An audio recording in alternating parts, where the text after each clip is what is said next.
Hi, Don. As I read through your post, there is so many points that you hit on that I also hit on in my post and that I wholeheartedly agree with, especially when conducting research within a church setting. I believe that it can at times become a little sticky when dealing with church because it is, it's not just the religious context, but it is also the mindset and the mindset of the people. So when looking for accurate research, I do also believe that a qualitative research method is the best possible solution to gather data and information. I believe that in interviewing the congregants and the individuals that are within um, the church, that we would be able to properly get a view and an understanding of what's going on, the real pressing issues, and not just take it for what we think may be happening.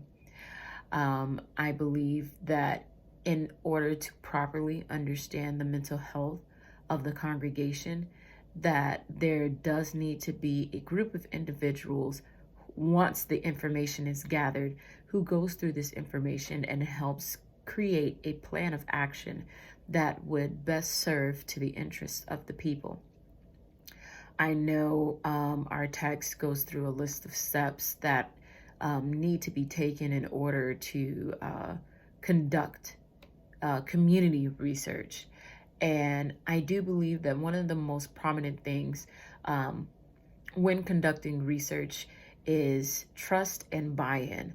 If we are able to get the leaders of these churches to agree and to buy into what we are presenting, it is then that we are able to gain the trust of the people. Because in a church setting, most of the congregants believe wholeheartedly what their pastor says, regardless. They believe that their pastor is looking out for their spiritual health.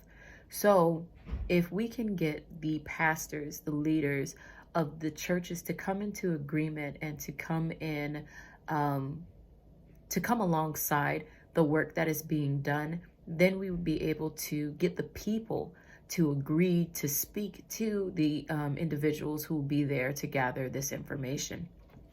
I do like that you initiated volunteers in your research, that you would utilize volunteers to be listeners and engage them in filling out a questionnaire.